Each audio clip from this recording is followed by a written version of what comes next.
Hey guys, I'm back. You see this bobbing head? You see this, right? Ah! Sir! Seriously? You couldn't do this before the video? When I asked you to? Huh? When I asked you to? You little butt. Anyway, say hi to Odie. Because my friend Brett, who I lovingly call Bretsky, wanted more Odie in the video, so here you go. Here, Brett. Say hi. Say hi to Uncle Brett, Odie. Say hi to Uncle Brett. Hi, Uncle Brett. Brett. Anyway, I'm finally giving my reaction rant to the season finales to Supergirl season 2, The Flash season 3, and Arrow season 5. So let's hop to that. What the hell are you doing? I don't know if you can see. Look at this. Look at this. Okay. Anyway, Supergirl season 2, episode 22, which is the season 2 finale, titled "Nevertheless, She Persisted." Should call it, if I remember correctly, Superman was attacking Kara, and it turns out that Rhea found silver kryptonite and used that to pretty much brain control Kal, and instead of, seeing Kara, the reason why Superman is fighting Kara is that he doesn't see Kara, he sees General Zod. And that's apparently what the silver kryptonite does. It makes him see his worst enemy, and that's why he's fighting Kara, because he thinks Kara is General Zod. Which is cool seeing General Zod. I'm kind of disappointed because I thought, when I heard that General Zod was casted, I thought that at one point we're going to see him, or maybe like toward the end of the episode, you'll see General Zod show up, and maybe he could be like a villain in season 3. At least one villain in season 3, I don't know, but he's just, apparently he's just, hallucination from what I'm seeing anyway. But anyway, we see this epic Supergirl versus Superman fight, and amazingly enough, Kara barely, but eventually overpowers Superman, and, she ends up pretty much falling over too, and Maggie and Alex and Maggie, they manage to show up and get Supergirl before she collapses, poor thing. Anyway,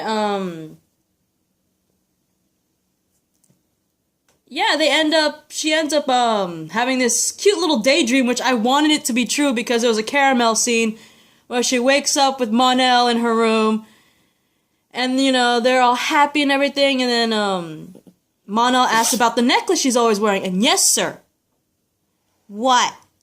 What do you want? Oh, what? This one. Anyway, he asked about her necklace, like the one she's always wearing, and she's like, oh, this is the necklace that my mom gave me before, I was sent off of Krypton. It was the only thing I have of Krypton or my parents, right? And, she ends up waking up from this beautiful caramel daydream to find out that she's in the Fortress of Solitude. Superman has also recovered. And, in the fortress, Kara, Superman, and Alex, seemingly look through the records in the fortress to find a way to stop the Daxamites, right?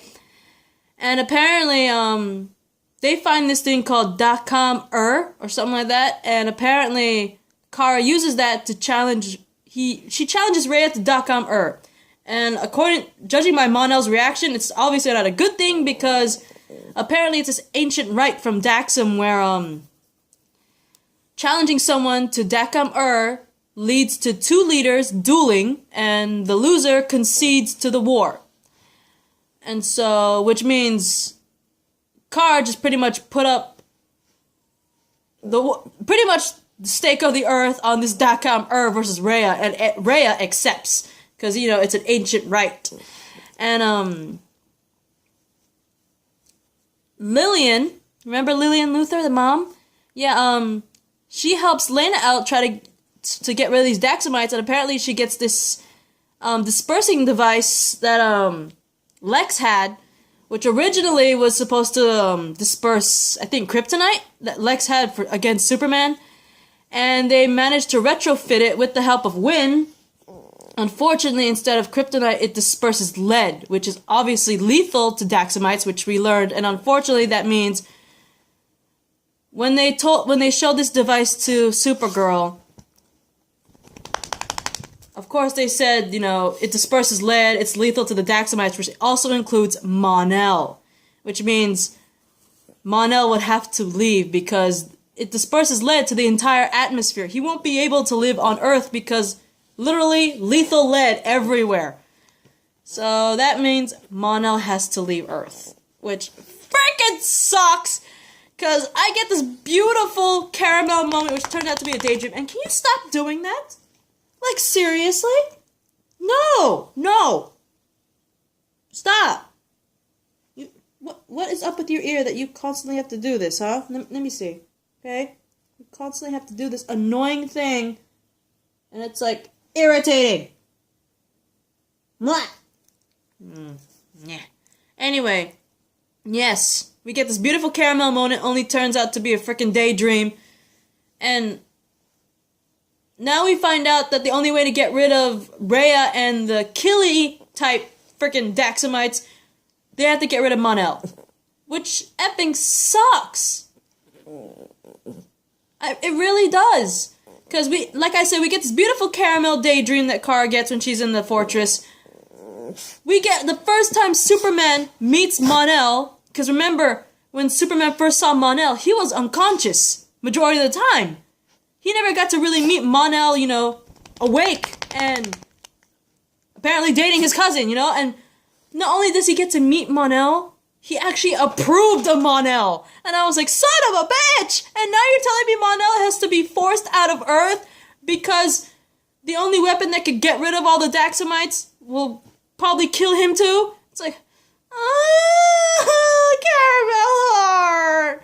Why you do that to me? Writers! Andrew Kreisberg! Why? Anyway, Kara tells the DEO that do not use the device unless I lose this fight against Rhea. This will be like literally last resort because obviously she does not want to lose Mon-El, right? Anyway,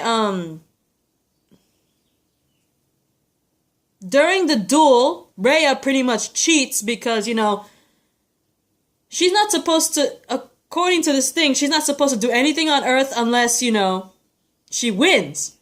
Because the stakes were, if Rhea wins, she can conquer all of Earth. If Kara wins, their asses have to leave. So she pretty much halted their attack, right? But during the duel, Rhea pretty much cheats and resumes the invasion despite the fact that she's still in the middle of the duel with Supergirl. And during all that, during the invasion, during the duel, Ja'an finally wakes up because apparently M'gann had this little telepathy connection with him in the beginning, telling him to wake up, and he ends up waking up.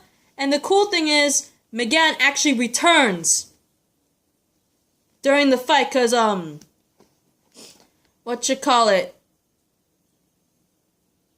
M'gann felt, hang on. Sorry guys, I thought I heard something, but anyway, while Kara's dueling Rhea, of course Mon-El's there for support, and Rhea has this one Daxamite with her too, but while that's happening, shoot, what else happened?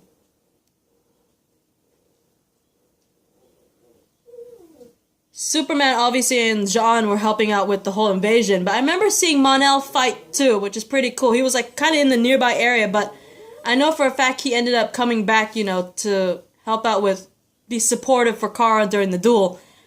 But M'gann shows up, which is awesome, because not only does she show up, she shows up in her green Martian disguise thing, because remember, she's a white Martian, and she pretended to be a green Martian, but she came back in green Martian form, which is awesome. And she brought a bunch of white Martians that apparently are good white Martians that, just like her, did not like the whole, hurting the green Martian thing. A bunch of benevolent white Martians came with her, right? And engaging the Daxamites. And I was like, this is the most sickest thing that could ever happen. I was like, we got Superman. Ja'an finally wakes up. Superman approves of Mon-El. We got this badass duel versus Rhea and Kara. We actually finally see Mon-El in action fighting, which is freaking awesome. We see Jean and Superman freaking working together again. We see McGann come back, and we see a bunch of benevolent white Martians helping them out. I loved it. I was like, this is like the greatest thing that ever happened. But the only thing that's making me cry is the fact that there's a good possibility that Mon-El has to be forced to leave, right? And unfortunately, with no chance against the invasion, Kara had no choice but to pretty much activate the device, because at one point, Lillian wanted to activate the device ahead of time, but Lana gave pretty much the trigger to Kara. And, seeing that she has no choice against this invasion is becoming way too much to handle, she literally had no choice. She had to pretty much activate the device. And it dispersed lead, and it actually killed Rhea, because when it dispersed, like, a bunch of people were, like, teleporting back to their ships, but Rhea, she turned to stone or something, because she fell to the ground, she was gasping for air, and it literally looked like she turned to stone, and she crumbled into pieces. And unfortunately, when that happened, Mon-El, he started gasping for air, and I was really scared that, I was seriously scared, because Rhea, she, died instantly, right? And she turned to stone and died instantly, so I was kind of scared when Mon-El started, gasping for air. I thought that would actually happen to Mon-El, but it actually took longer for Mon-El, mainly because he was already used to Earth's atmosphere or something. I don't know, something about the fact that Mon-El was on Earth longer than Rhea and the rest of the Daxamites, that it was taking longer for him to die. So I was like, I'm okay with this. But, since, he was pretty much dying, Kara pretty much asked Alex, help me and stuff, what do I do? And then she asked, I think she asked Alex to bring out the kryptonite pod, because, she ends up taking Mon-El to a very open field, and that open field had a Krypton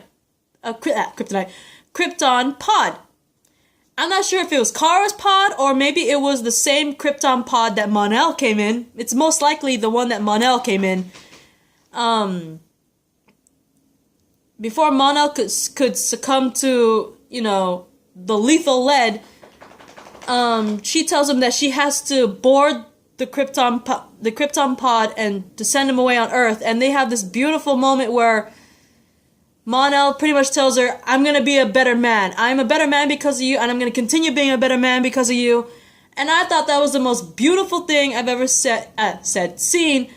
And finally, we hear Kara say, I love you to Mon-El. And she even admits, after she says, I love you, she's like, I should have said it sooner. They have this beautiful, heartfelt kiss. I was crying my effing eyes out. I'm starting to cry right now thinking about it because it's so heartbreaking. But yeah, oh god, I'm crying. No choice but to go in the pod, and he gets sent away to Earth because he can't live on Earth. It's too lethal for him. And despite all that, I'm happy that we see Cat Grant. She apparently reassumes her position at Catco because she pretty much takes all the shit out that James had inside the office. And another thing that happened is Alex actually proposed to Maggie. Shortly after Kara had to part ways with Mon-El, we actually see Alex proposing to Maggie. Of course, Superman had to leave. But the crazy thing was that in deep space, we see Mon-El in his pod, and it gets sucked into some sort of black hole. And it makes me think, what the hell happened? What's happening to Mon-El? And then another thing happened right afterwards where we see a flashback to the destruction of Krypton. We see Superman, we see Kal-El get shipped off, we see Kara get shipped off, and then all of a sudden we get this weird-looking castle place nearby, and this unknown faction sends an infant to Earth in order to reign. Where did Mon-El go, and who is this mystery child? Anyway, I'm running out of time, but that is my reaction rant to Nevertheless She Persisted, which is episode 22 of season 2 season finale. Bye, guys.